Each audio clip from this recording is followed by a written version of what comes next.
Hello. Today I'll be reading a opinion piece or article or journal, I don't know what to call it, blog perhaps, but I thought it was very interesting and it's about the EU. So let's dive into it, shall we?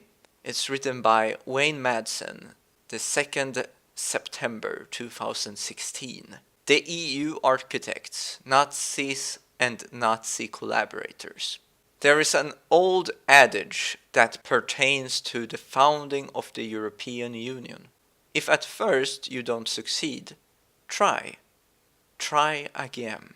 And for the Nazis and Nazi collaborators of the Second World War, viewing the post-war European death and destruction brought about by Adolf Hitler and his Third Reich alliance of Italian fascists, French Vichy, and others, the immediate decision was to try again with a European Union that would establish the same European superstate envisaged by Hitler, but with a decidedly democratic aura. What eventually became the EU, the European Coal and Steel Community, was formed by 6 Western European countries in 1951.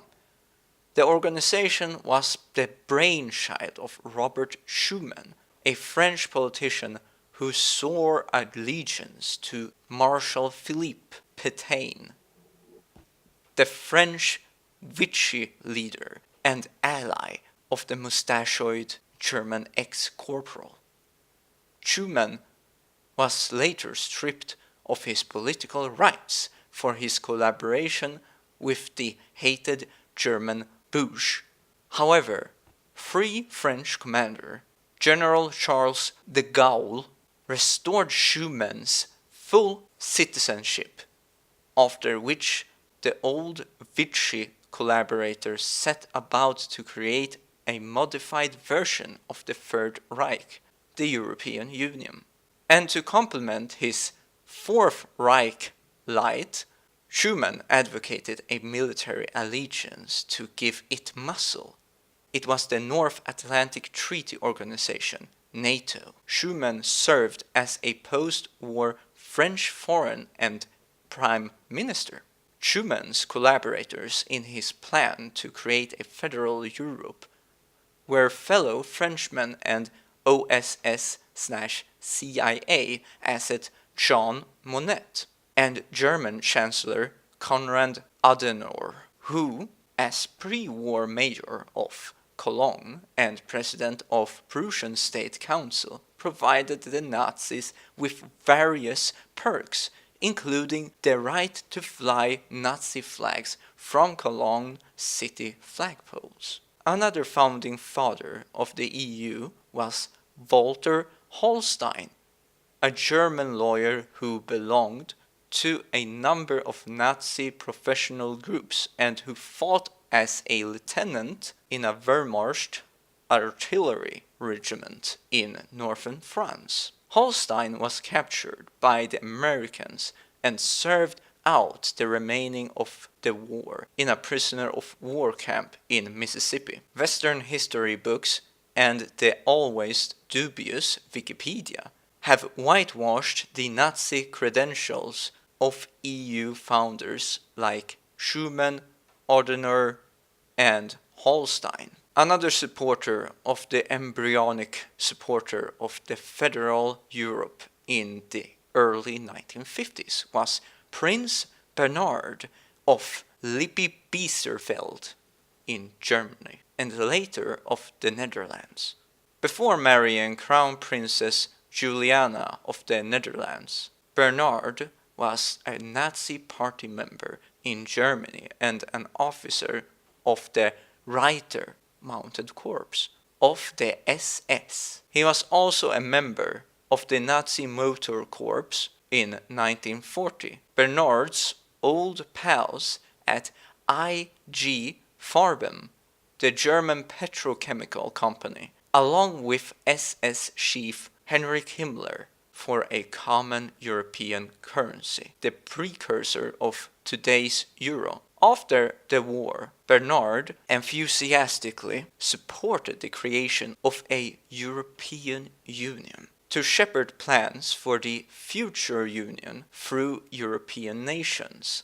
In 1954, Bernard sponsored the first meeting of European federalists and their Euro-Atlanticist NATO allies at the Bilderberg Hotel in the Netherlands. The annual Bilderberg Conference has since 1954 promoted a federal Europe and more general globalization. However, like Adolf Hitler's plan for a united Europe and a world under Axis domination, the Bilderberg plans and those of their EU colleagues came at the expense of national sovereignty, cultural rights, freedom of expression, and freedom of thought, and workers' rights. The Bilderberg Conference also echoed the wishes and desires of NATO and the US Central Intelligence Agency, which were always certain to seed the annual conferences with their top assets. Plans to incorporate Eastern Europe into the EU were first designed in 1954 by Bernard Bilderberg Conference co-founder Joseph Rettinger, a member of wartime Polish government in exile in London. After the war, Rettinger became a leading champion for a united Europe. Rettinger's agenda was so suspect by the Polish Home Army, the wartime Polish underground resistance. The resistance army tried to assassinate him during his secret visit to Poland. It is truly amazing to see so many progressives have lamented the United Kingdom's recent vote to leave the EU, an organization that was founded by Nazi collaborators and CIA agents of influence. EU officials like European Commission President Jean-Claude Juncker of Luxembourg, the original homeland of Robert Schuman, European Parliament President Martin Schulz of Germany, and other Euro-federalists have invoked the Nazi policy of collective punishment in urging draconian measures being taken by the EU against the withdrawing British. The EU has even signaled that English will no longer be an official EU language, even though it remains the most widely used lingua franca of EU member states, Malta, Ireland, and Cyprus. The EU, especially since the Maastricht Treaty, which laid the groundwork for a more federalized Europe, has never been very democratic about its European superstate.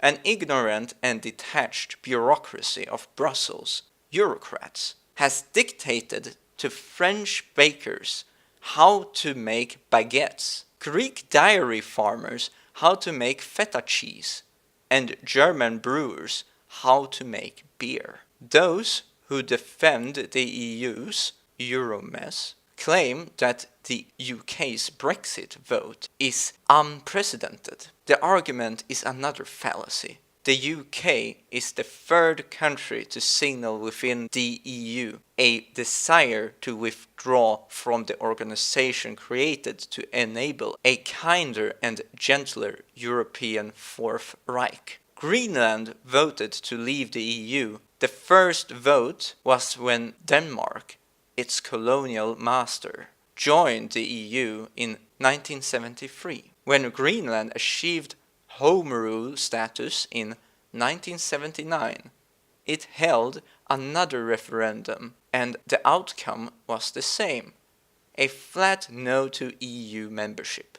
The lesson of Greenland was not lost on Iceland, which, after its economic rape by Europhile bankers, opted against joining the EU. In 2015, Greece voted by more than 60% to reject the terms laid forth by the EU for continued Greek membership in the Eurozone. The referendum was de facto rejection of the EU, which warned Greece that if it rejected the austerity terms for continued inclusion in the Eurozone, it was tantamount to a withdrawal from the inner circle of the EU. The ersatz leftist Syriza party created the provocateur hedge fund tycoon George Soros as a controlled alternative to his hated communists, set about to accept the EU's draconian economic terms anyway. Today, with Germany in the driver's seat and Belgium, Finland, the Baltic states, Romania, Bulgaria, and Poland as obedient poodles for the Germans, the EU resembles the Third Reich's Axis alliance. The EU is an accomplice of NATO in military threatening Russia. NATO's military aggressiveness in the joint neo-Nazi and Zionist Ukraine dusts off the old plan of Hitler for the invasion of Soviet Russia, Operation Barbarossa. There is nothing odd or unique about the alliance of neo-Nazis and Zionists in Kiev and their support by Germany and the United States. It has also happened before in 1933 with the transfer agreement between Nazi Germany and the Zionists of Germany, an agreement that guaranteed unfettered German Zionist immigration to Palestine, an act that laid the groundwork for the later state of Israel. Meanwhile, the Nazis were free to concern themselves with conquering Eastern Europe and the Soviet Union before calling on its Zionist German friends in Palestine to help defeat the British Mandate authorities. Anti-EU political leaders in Denmark, the Netherlands, France, Spain, Greece, Italy, Portugal, Austria, Sweden, Hungary, and even Germany understand who founded the EU and why. Calls for additional exit referenda can only mean that the days of the Schumann, Monnet, Adenauer, Fourth Reich elite are coming to a fast end. I must say I was very impressed by this article, and the fact that the British left the European Union is a huge thing, right? And they said, oh, this vote will never win, but Nigel Farage managed to pull it through. And also, in their campaign, they made a very interesting documentary.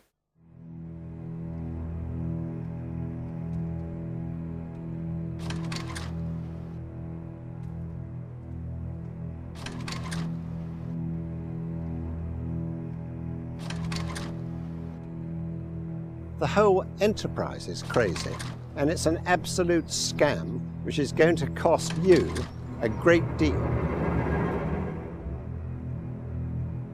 It's rather like paying monkeys, because what happens is the civil servants draw up the list, and if it's vote number 58 and the piece of paper says vote yes, you vote yes, and if it's number 59 and it says vote no, you vote no. It is an absolute farce. It is a complete sham masquerading as democracy.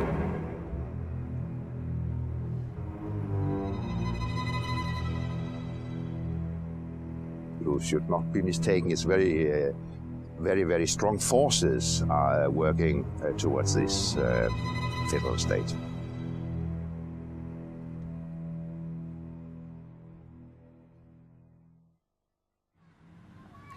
This is the village of Goudhurst. It's been said that if Kent is the Garden of England, then Goudhurst is the Garden of Kent. The English way of life has gone on here for centuries. But is all that about to become a thing of the past? In 1996, chairman of the British Referendum Party, Sir James Goldsmith, circulated copies of a short film documentary to millions of households across the country. Frustrated by the lack of mainstream press coverage over what he saw as the dismantling of British sovereignty and independence by colluding politicians, Sir James's wake-up call to the people of Great Britain was stark and shocked many. What you're about to hear will both surprise and outrage you. It's the true story of Europe. It's the story the politicians don't want you to hear, because it shows how they've deceived us and betrayed our nation. Only in 1994 did Chancellor Kohl's foreign policy spokesman, speaking on behalf of the ruling party of Europe's dominant nation, Germany, clearly reveal the true plan. The plan is to create a federal European superstate. Into it will be merged up to 25 ancient European nations, including our own. This new country, called Europe, will have one parliament, one government, one court of justice, one currency, one flag, and one anthem. That has been the plan all along. But those who favoured it knew the people of Europe would never accept it. They would never willingly surrender their freedoms to become just a province in a vast European superstate. So what did the politicians do? They conspired to keep the truth from the people. So what is the truth behind the European Union? Is it, as our politicians keep telling us, Britain's best hope for the future? A chance to regain some of that lost prestige on the world stage by being at the centre of Europe? Today in Britain, all three major political parties miraculously appear to agree at least on one thing. They believe in the destruction of Great Britain as an independent nation. They believe an integrated Europe makes sense, that it is the modern, forward-thinking way to go, that it would prevent any chance of a third European war. Unfortunately, nothing could be further from the truth.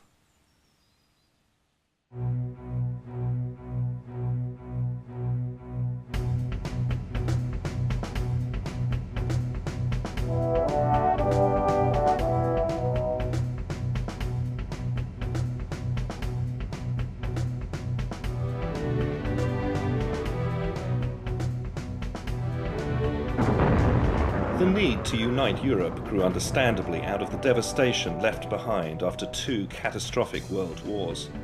Of all the empires, it was perhaps the Nazis who came closest to pulling off the military conquest and occupation of Europe in recent times.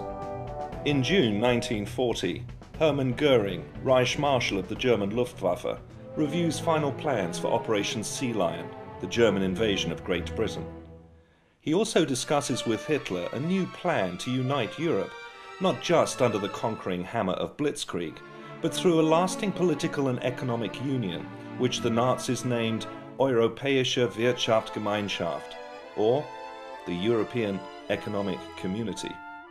In 1942, a conference is held in Berlin to discuss this political and economic integration of Europe. Of all the nations targeted, Britain has proved the wild card because she alone has successfully resisted invasion. Rising to his feet at the conference, Nazi economist Professor Horst Jecht of Berlin University firmly declares that Britain is the greatest obstacle to Germany fulfilling her historic aim of dominating Europe.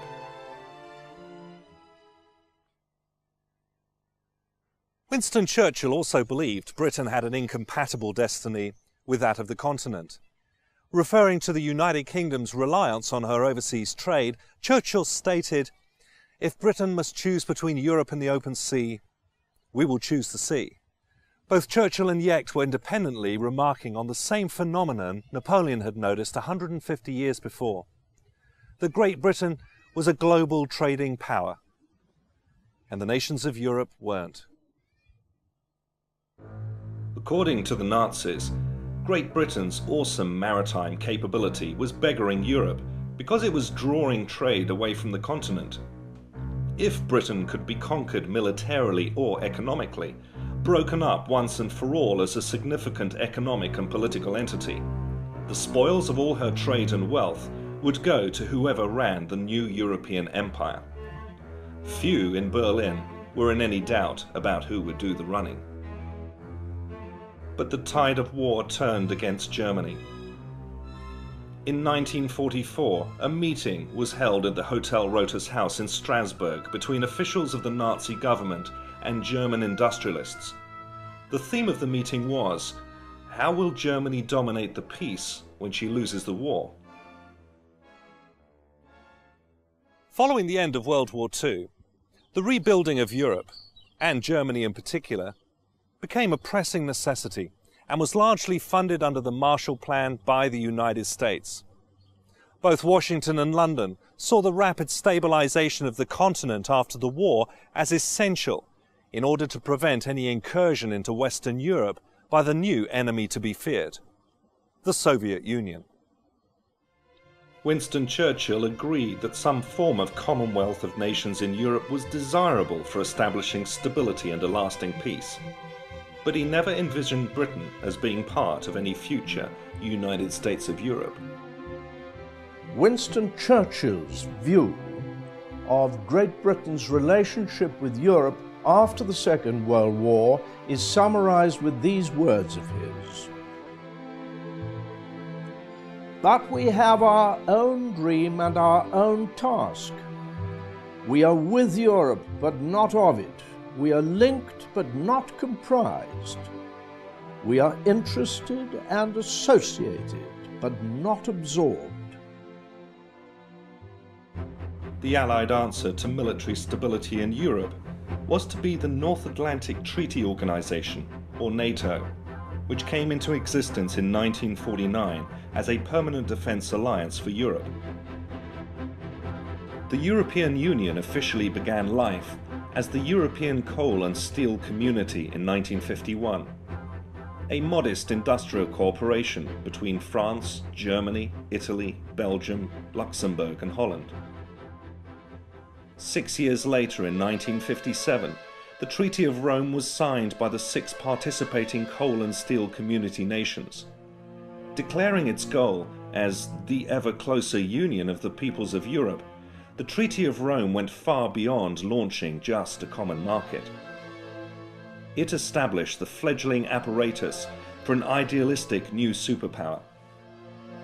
This new entity was given an existing and unsettlingly familiar name: the European Economic Community. In 1963, Charles de Gaulle and Konrad Adenauer signed the Treaty of Elysee, signifying the symbolic burying of the hatchet between France and Germany. This was the start of a dynamic new dual leadership role in Europe for the two countries. De Gaulle later resigned, and within a year was dead. Britain was invited to submit yet another application to join the EEC. This time, Edward Heath, now as Britain's Conservative Prime Minister, signed the Treaty of Rome and took Britain into the common market on New Year's Day, 1973. Responding to deep concerns within his own country that joining the EEC would compromise Britain's national sovereignty and independence, Heath sought to reassure the British people in a government white paper. He wrote, "There is no question of Britain losing essential national sovereignty." The master plan, of course, was well known to Edward Heath, Lord Hailsham and their colleagues in Brussels. It was the eventual creation of a new European superstate out of 25 existing nations in Europe and Scandinavia, and Britain was going to be part of it. From 1973 onwards, the slow but consistent transfer of power from Westminster to Brussels through successive treaties our own politicians signed became known as the acquis communautaire. It was nicknamed the ratchet, for once powers had been given to Brussels by the member state, they could never be returned. Initially, I thought, like everybody else, that we had joined a common market, and what could be nicer and more friendly and sensible and economically wise to do. But since then, in 1975, when we had the vote to remain in that, so we were told, it's become one or two things further than just a common market. It then became, a few years later, a European Economic Community, then a European Community. It's now the European Union, with all sorts of controls and restrictions, regulations, and we're fast approaching, via this new constitution something that the French have already named potentially a United States of Europe. And I'm not at all sure that that's what I and many others voted to join back in 1975. Say in 75 we signed up for a social trade agreement, and it's the people who've let the governments, successive governments, gradually vote away our democratic rights. This government has no right to sign us up to the Constitution without the will of the people, but we need the will of the people to stop it. It's no use coming down in 5 years' time, we've signed up to it, we can't get out of it, and the people say, well, we don't want it. It's up to the people of the day to say no.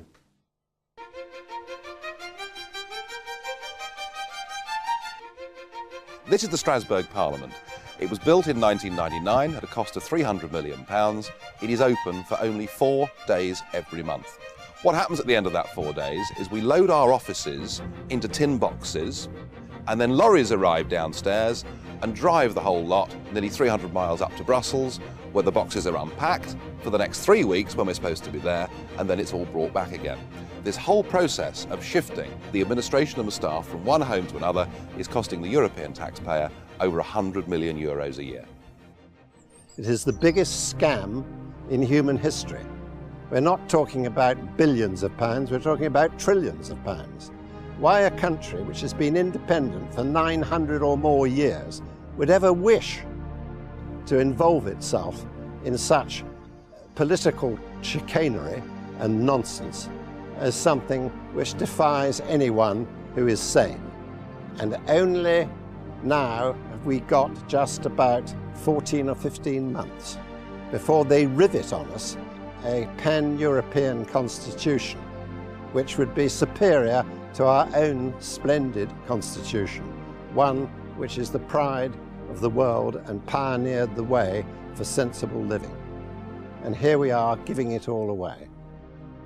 The political aim is to develop the framework for a real European Union constitution, and in my opinion this means building up a European federal state. In black and white, the draft constitution wording confirms Brussels will exercise competence and primacy over member states' own laws. For the British, this will mean being stripped of any remaining independence, losing control over our foreign policy and armed forces, the handing over of our legal system and law enforcement to the European Union, the scrapping of the pound sterling to be replaced by the euro, the handing over of our remaining currency and gold reserves to the European Central Bank, and the total regulation of British domestic and international trade by the European Union. Coincidentally or otherwise, the European goal of dominating Britain, unfinished business going back centuries, will have been accomplished.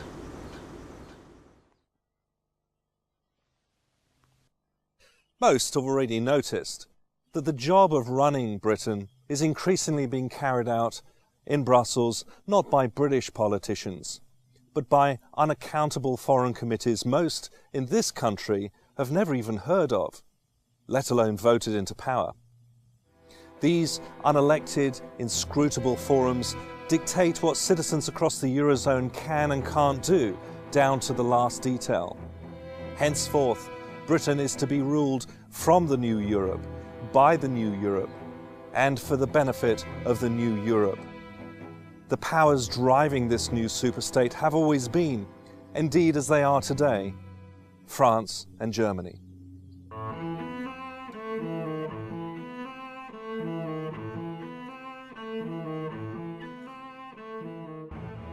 Lindsay Jenkins worked as a senior civil servant in the British Ministry of Defence for almost 10 years and spent a further 10 working for British and American investment banks in the City of London. She is the author of 2 books exposing the origins of European federalism and the emergence of the European Union. Today, over 80%, that is 80%, of everything that goes through the House of Commons and the House of Lords merely rubber stamps Brussels, and there is an awful lot of it. We have recently celebrated, if that is the right word, our 40,000th directive from Brussels. And having attacked central government, now Brussels is attacking our local government structure. So we have lost, just to recap, in the following areas, we have lost 100% of our control, or near enough, over the environment. The British scenery, countryside, everything that comprises environment, including health and safety regulations, absolutely everything. We have lost near enough 100% control over our fishing. We have lost 100% control over our farming. And we have lost 100% control over our trade policy. And that last is of particular significance when you consider that Britain is the 4th largest economy in the world, and we do more trade per head of population than any other country in the world by far.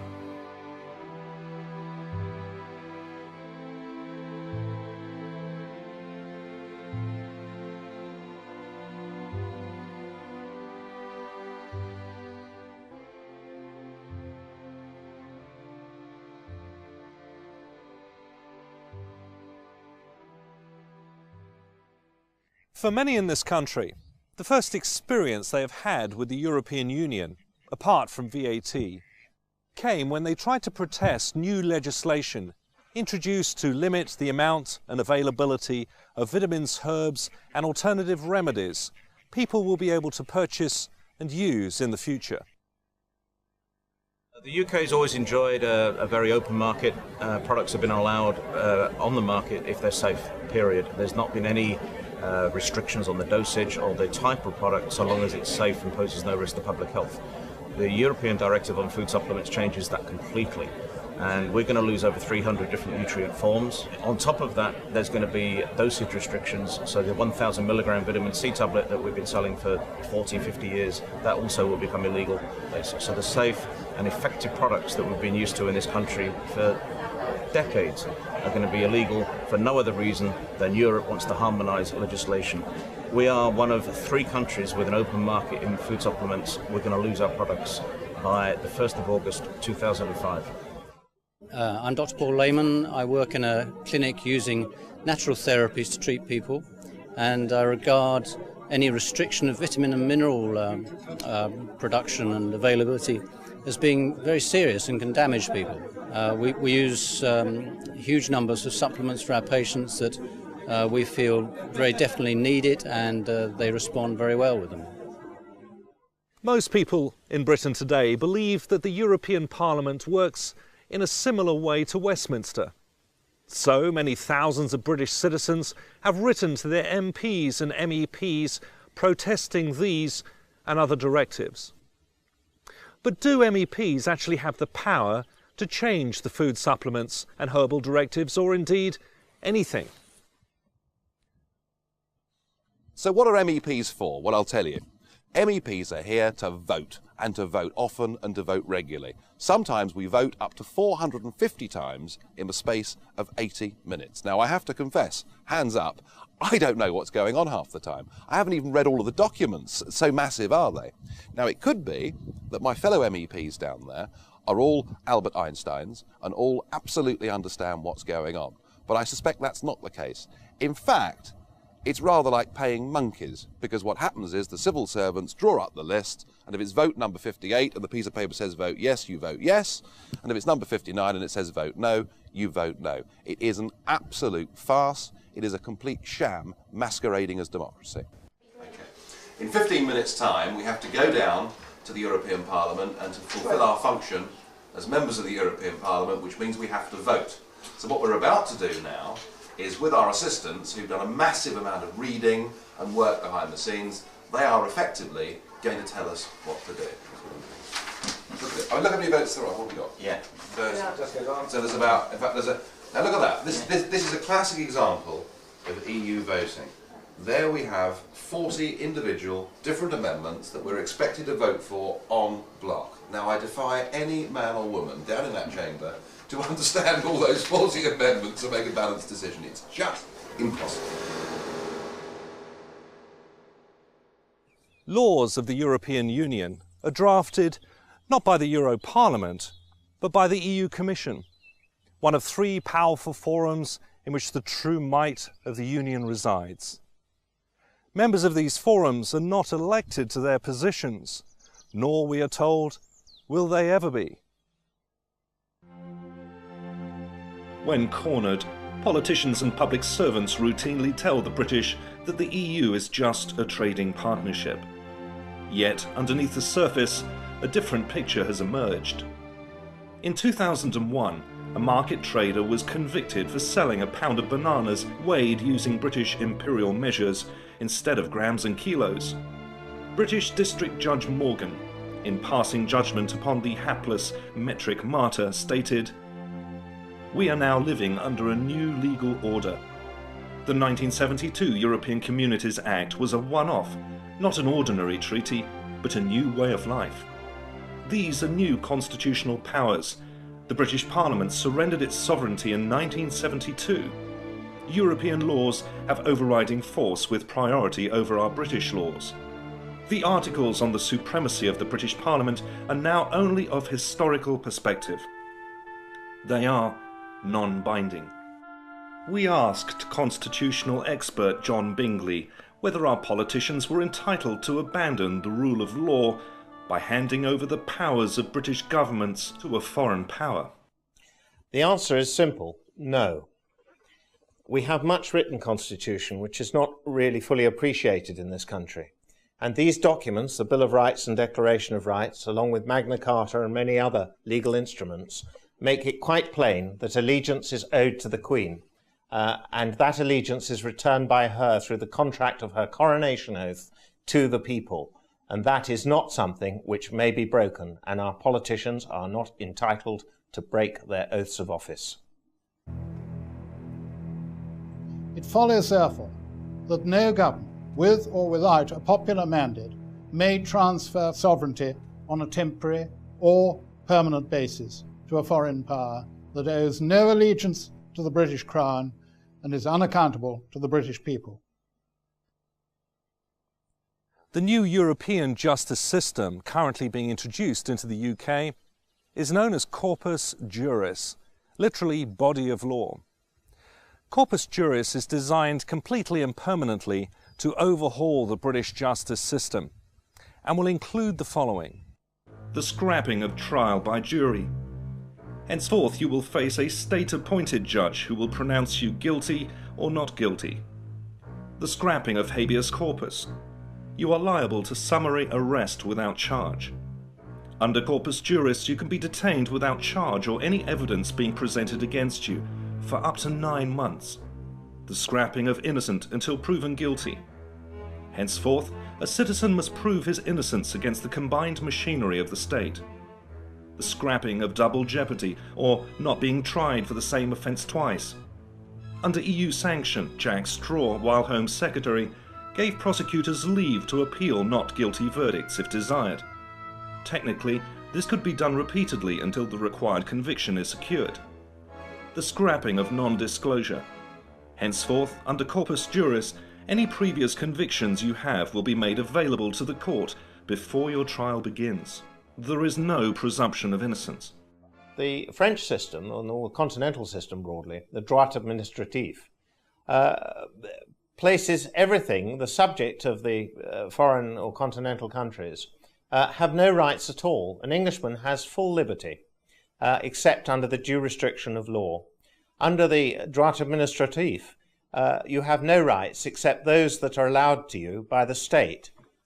This fundamental difference is very important because it's now leading, with the takeover of the EU situation, we are now leading to a state whereby we too will come under the droit administratif. And this will stop us having a right to trial by jury. And that in itself is a back door to a dictatorial arrangement. The officials themselves, we learn, and we only learn it step by step, have total immunity from everything. That is, from the criminal law throughout the member states.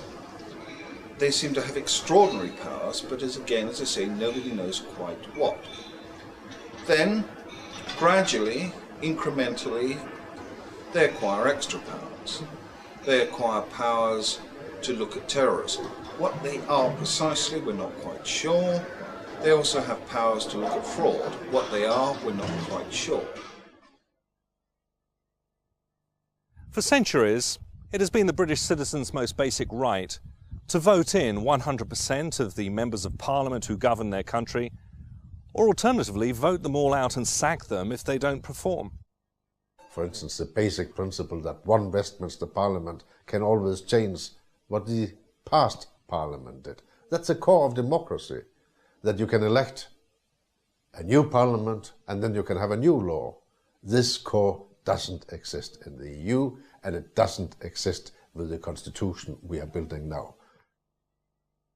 As more and more EU-sanctioned taxation hits the British taxpayer, from local council tax increases to higher national insurance levies, how many even appreciate the true price of what European Union membership has actually cost Britain? People don't realise that the cost to Britain is £1.3 million per hour, every day, every year. And the way that figure will go is upwards, not downwards. We every year give them a nice big fat Christmas cake, costing billions of pounds, and they decide how many crumbs they're going to give us back. They don't flannel me, but unfortunately are flanneling a lot of people in this country. The Europeans have far higher levels of taxation. There'll be VAT, can you believe it, on food. There'll be VAT on house purchase. There'll be VAT on public transport. There'll be VAT on children's clothing. There'll be VAT on funerals. There's no limit to the greed of the bureaucrat. And the other point, of course, is the sheer financial point, that this place is thick with institutional corruption. You could now buy a cheap airline ticket to come to Strasbourg for about £45 return. When you get here, you're reimbursed nearly £800 for the cost of that flight. Now, this has been going on for the last 20 years, and of course what's happened is that our members of the European Parliament simply haven't been talking about it. The system is fraudulent, it's rotten to the core. The EU's pilfering of airline expenses and the extravagant waste of taxpayers' money on schmoozing and boozing MEPs into compliance is of course serious enough. But there's a lot more. There's the endemic corruption that has existed at the heart of the Union from the outset. The whole thing is corrupt to the core. The scale of the corruption, the figure given in the House of Lords Committee was that it was £6,000 million worth of corruption in a single year. Their accounts haven't been signed off for the last 8 years. Why would anyone wish to be governed by something which is utterly corrupt? It is beyond belief. And I think, quite honestly, all these MEPs in Brussels, we are going to have an awful job trying to break this down simply because they're on a cushy little number. And that has always been the problem with not only the MEPs, but our own government. They're too busy feathering their own nest. In 1998, a man called Paul van Buitenen, who worked in the European Commission, decided that fraud, waste, mismanagement, corruption and nepotism had become so bad that no longer could he hold his peace, and he went public and became the first whistleblower. It turned out that in fact all of his claims were right, and the entire European Commission were forced to resign in disgrace. The president of that commission, Jacques Santer, is now here as a member of the European Parliament for Luxembourg. And Commissioner Kinnock, who was one of the 20 that had to resign, is now a vice president of the European Union and has been put in charge of sorting out fraud. Well, how well has he done? Well, there's now another whistleblower. Her name's Marta Andreasen. She went to Commissioner Kinnock. She said, look, I'm sorry, Commissioner Kinnock, but I cannot sign off these accounts. You're using a cash-based system. You're not using double-entry bookkeeping, which incidentally was invented in the late 14th century. She said, I cannot sign off these accounts as being a true and accurate record of the EU's finances, and for her trouble, she's been suspended pending an investigation. Everybody talks about reforming fraud within the European Union. I think this whole system is so rotten that it's now unreformable. It means that you will be ruled for the first time by people you cannot sack. Why would anyone want to do that voluntarily? It's the politicians of all three major parties who are all hell-bent on ever closer union.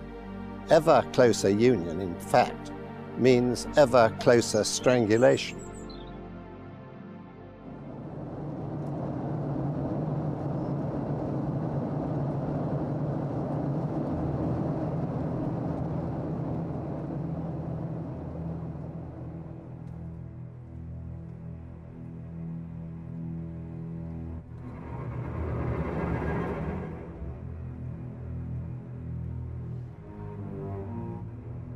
Being part of the European Union will mean Britain will permanently lose control over her armed forces and foreign policy.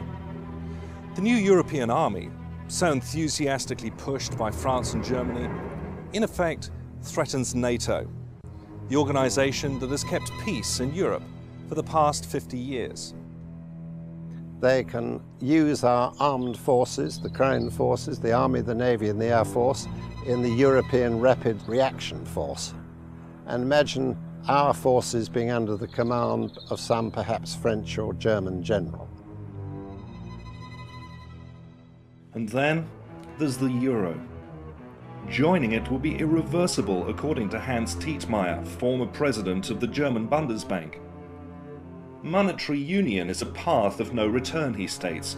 No subsequent revision or withdrawal of any kind is either legally or politically provided for. Britain's economy traditionally tracks that of the United States because of our heavy trading on the dollar.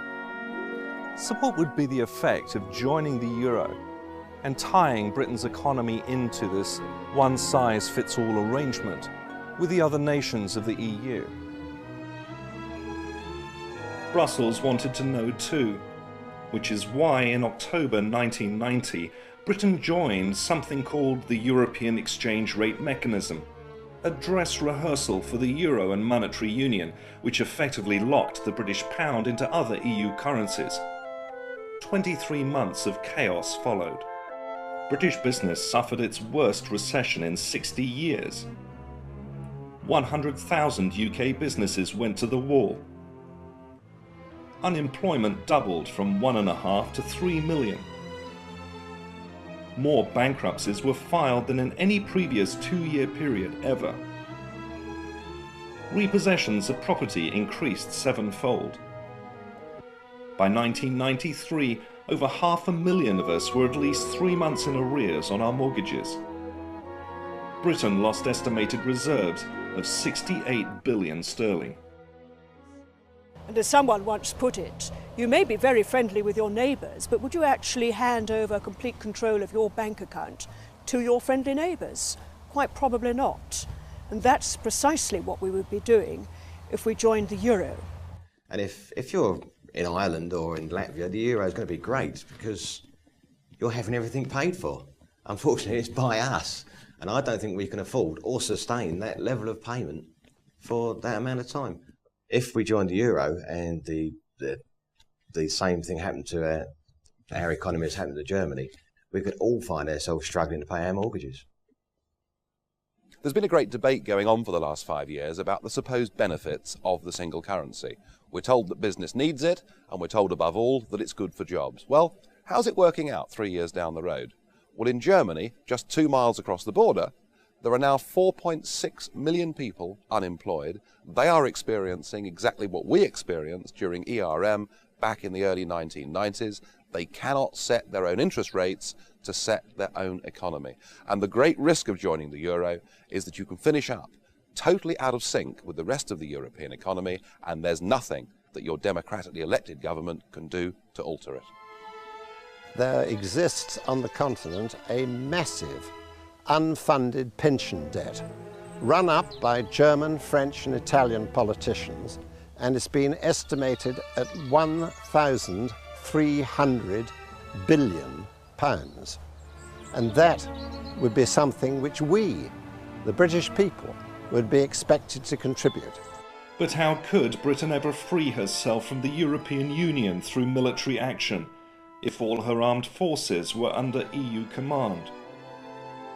And in the unlikely event that she did regain her independence, how could Britain relaunch her own currency if she had handed all her gold and currency reserves over to the European Central Bank?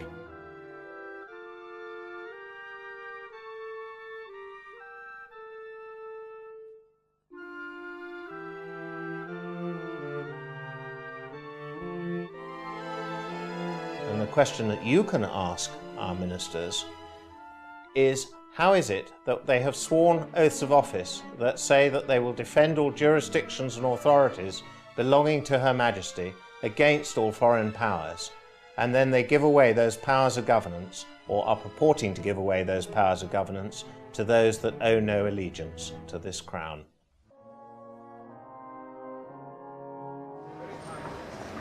Well, today the European Parliament has voted on the admission of 10 new member states. I have to tell you that I was one of only 22 members of a House out of 626 that voted for those countries not to join. I did so not just because it would save the British taxpayer a great deal of money if they didn't join. I did it for their sakes because most of these countries have just left a system of centralised, undemocratic communist government based in Soviet Russia, and I fear they're about to re-enter a very similar system. But I must say this to you, that not everything about this European project is bad news, because the really good news is there's something we can do about it. If we want to, and all we need is the political will, a British Parliament at any moment in time can vote for us to have an amicable divorce from this corrupt club. We can then renegotiate a genuine free trade agreement, which is what we thought we'd signed up to in the first place. And even here, commissioners like Kinnock and Patton and luminaries such as Giscard d'Estaing say that if Britain doesn't want to be part of this full political union at which they're attempting, we can, if we want, get out of it and renegotiate a free trade deal. We don't need to be in the EU to trade with the EU. That idea is anachronistic and dates back to the 1950s and 60s. So it really is up to us. But we have to do something about it. We have to vote for people who will not allow this continual surrender of our sovereignty to continue.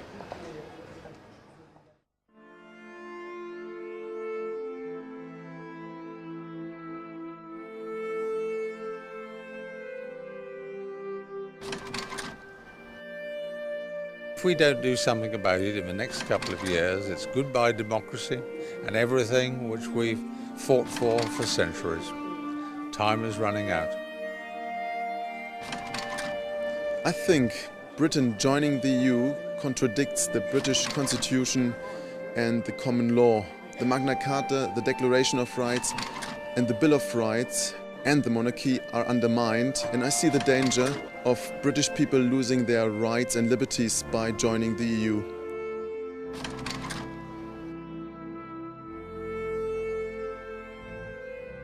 A police force with diplomatic immunity is an affront to democracy, it is highly dangerous, and basically the politicians of the member nations of the EU have given away the rights and the civil liberties of their citizens. It follows, therefore, that no government, with or without a popular mandate, may transfer sovereignty on a temporary or permanent basis to a foreign power that owes no allegiance to the British Crown and is unaccountable to the British people. So I say, if you want to turn your democracy into a European federation without the British having any definite say on your own laws, then you make a historical mistake.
which proves this article's assertion that these people are actually aware of the original founding of the European Union.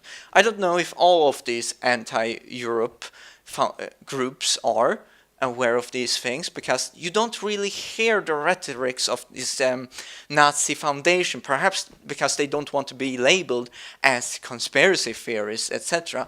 So they try to be more forthright about the political issues, right, that these austerity-seeking politicians are trying to push onto us.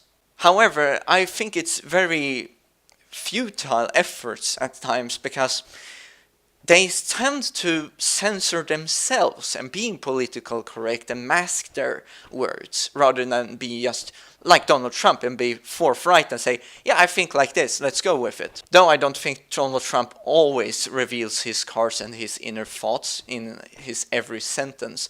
But I think that's the most Christian thing to do. I think that's the most honest and good thing you can do. And the fact that, I don't remember the word they used for Poland, that there is some kind of lapdog, that's not the case. As you see now, Poland also introduced a new prime minister that's for a Christian Europe. You know, these Poland, Hungary, they're amongst the countries that's most anti-EU in Europe. I mean, Great Britain's leadership are actually for a pro-EU prime minister, Theresa May. But Viktor Orban, etc., I don't know why they're in the European Union exactly, why they haven't pushed for an exit of the European Union. I think they should do that. I think they should free themselves as soon as possible and just crush this European Union, because otherwise they will try and federalize entire Europe, and by that time you can't leave. Every country will lose its sovereignty, and we will have open borders all over. And everything will be a total chaos, as we will be forced to bring in millions and millions of immigrants. Because, believe me, once they have this federal Europe, they will pour in people like never before. And by the very fact, as you have seen, they are literally trying to destroy everything that's conservative about Europe. And we need truly to leave the European Union as soon as possible if we want to have even a chance to preserve what's left of Europe. Because you remember the Kalergi plan and everything, it has a menacing agenda. It is just as menacing as Hitler's agenda. Just that they have only been even more progressive than Hitler was. They're not revolutionaries. They do this in succession over time. And remember, these people gain their power through austerity. As they break our families, we become dependent of the government. We go to the government to say, hey, I have no friends. Oh, I need social aid with this. Hello, I can't really pay my rent. Hey, dudes, I need money for my company. I can't run a company because there's so high taxes, etc. Well, the taxes goes up. And the politicians are constantly feeding, we need equality, we need to give people free healthcare, etc., etc. But there's no such thing as free anything, because someone somewhere will have to pay for it. And indeed, it is we who pay for the immigrants. It is we who pay for the healthcare. It is we who pay for the schools, etc., etc. I would love this idea of a capitalistic system which would have such a minimal influence from the government, but rather have this private hospitals, private schools, etc., competing with each other. And of course, I would love having inspections, making sure the quality would be okay. But it wouldn't work right now with all the immigrants we have taken in, because if they would make the schools and the hospitals privatized here where I live, I mean, it would be run by the mafia living in this city. I mean, there's literally several mafia families in the city where I live. And, you know, you as a Swede, you would have to wait in line forever. I've spoken with people who lived in this town since ages ago. And in the most Arabic concentrated area, the town center, Arabs bought up the ownership of that building.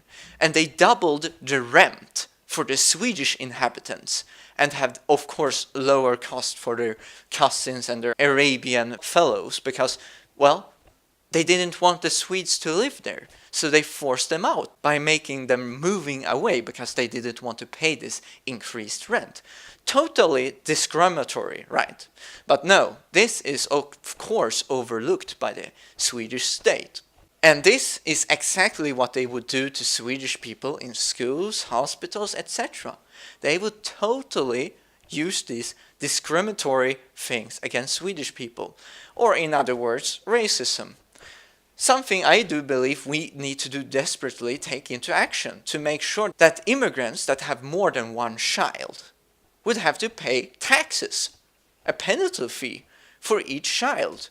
Because an immigrant could have 4 wives and 11 children. And for each and every single wife this man would have, he will get benefits for them and then benefits from the children. And plus, if he didn't have a job, he would have a home appropriated for him, which the Swedish state would help pay the rent.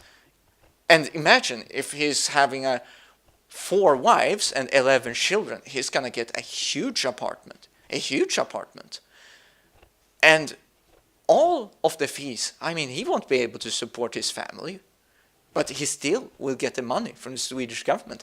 We can't allow these things to happen. Every single country in the West needs to really fundamentally support its own citizens to 100%. But people say we have an aging society. Well, make sure that the youthful Europeans that are single and unmarried, that they will have to pay a higher tax. Because this would encourage them to find a partner to live with. Because most migrants that does come here, they come for the economical benefits. Because if you look into these countries where the migrants come from, they wouldn't even get this much money from welfare even if they worked. So, you know, if they can come here, work in secret and not pay taxes on that, you know, work black, and then, of course, get these benefits for, you know, thousands and thousands on thousands of Swedish crowns, and, well, whatever value currency you have, I guess euro if it's in other countries, or dollars if you're in America. It's just something they would never get in their home countries. And of course they're gonna want to come and live in this way, because we just pour them in like nothing else. And of course our poor veterans, they get to freeze to death, they get killed, they don't get welfare, they commit suicide.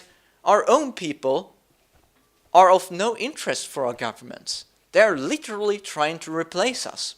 It's a great replacement. And we really need to fight back with these racist implementations of taxes, etc., because otherwise our cultures are gonna die within 50 years. I don't believe we have a standing chance to preserve our cultures, our country, if we are going to continue down this European path of austerity, because they will kill us off and replace us. Thanks to someone called me, I totally lost myself, but I do believe I was speaking about having racist implementations into our laws to protect us, because literally what is happening right now is an inverted racism towards the native people. The nationalism is being broken, our churches are being atheanized, however to pronounce that. They're trying to remove God from the church, right? Trying to remove the Christian value from the entirety of Europe and replace it with an atheist one. It is despicable. Even those that are on this supposed Swedish account, speaking for all the Swedish people in the world, they come and say there's no such thing as God. If you have literally people representing Sweden and say there's no such thing as God, the old Sweden is not there anymore. It is completely socialist, and that's the truth. The media, the government, it's controlled by socialists. Because if you do look at the Christian roots in Sweden. They were very strong. They were forcing Christianity across all of Sweden. I mean, even the people in the north, which was sort of independent, they weren't really Swedish. They were also forced into the Christian faith because they had this shamanistic faith, believing in reindeers and stuff like that. Samer are they being called in Swedish. So Sweden has a very Christian heritage because obviously Christianity was a much more appealing thing for women and such rather than living in this satanic Scandinavian ancient religion. I don't know what it's called in English actually. Asgard, Viking faith. Oh, this is quite shameful. I should know what it's called in English. Aesir faith, asatro in Swedish anyways. Because that literally promoted things like jihad as a way to die. But of course, the Vikings did not want to spread the Vikings' faiths all across the world. But it was basically to die a hero's death, and of course, for your countrymen, your fellow brothers and sisters. But I would say that's a very satanic thing to believe and want. But I can understand that you'd want to die with honor for your family, etc., rather than just rotting away in your children's basement or something like that. But anyways, that's basically the only thing people know about the Vikings.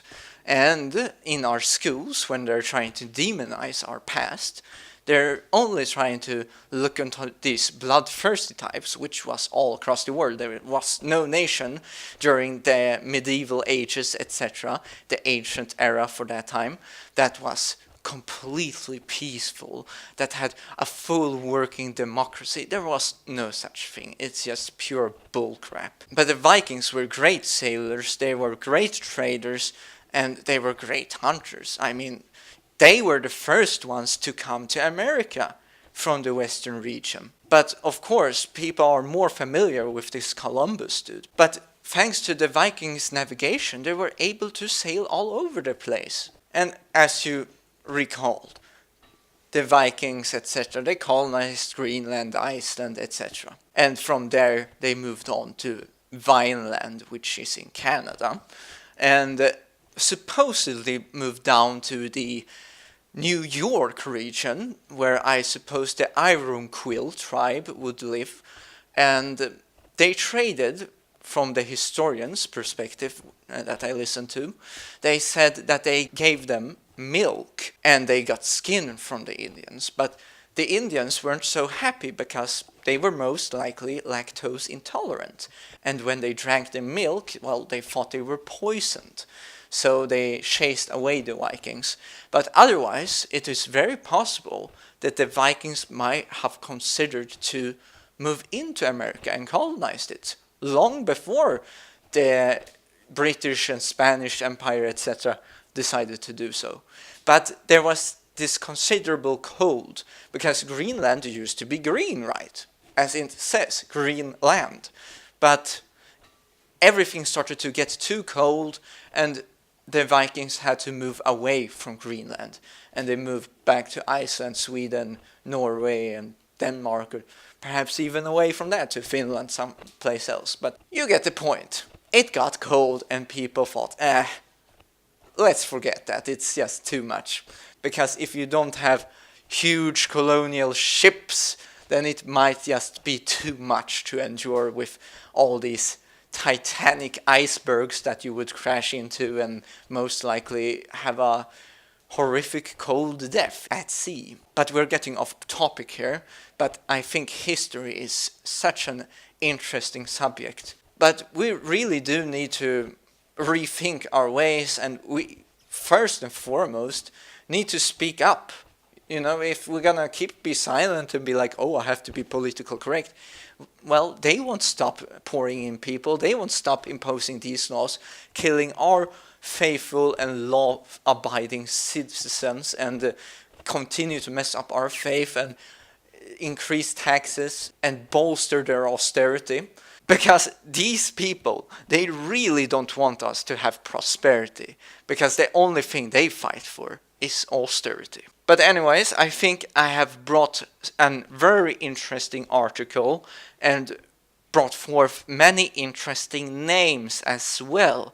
I mean, what was it? Prince of the Netherlands or something like that? Juncker? I think that was the name I researched as I found this article. And of course, we recognized some names. Sadly, they didn't write anything about Richard Coudenhove, because that will be interesting, but I've covered him plentiful of time, both in my Swedish and English videos. But we did see Jean Monnet in this piece, and of course, some other interesting names. But anyways, this is a learning experience, and I believe that as I bring forth these articles, there will be more and more things brought to light, but of course, sometimes I just might be a little bit personally moved when I gonna see these rapes, etc., and talk about them, because probably nothing new for you, but it is something to consider that people are being raped and killed every day.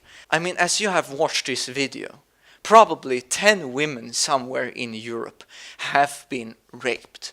One man has also probably been raped. And some retiree or just about anyone could have also been murdered, as you have been sitting here listening to this.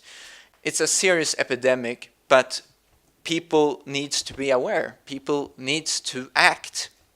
Otherwise, we will be stuck on the same boat until it will sink down into the sea. In the meanwhile, this is where I get off.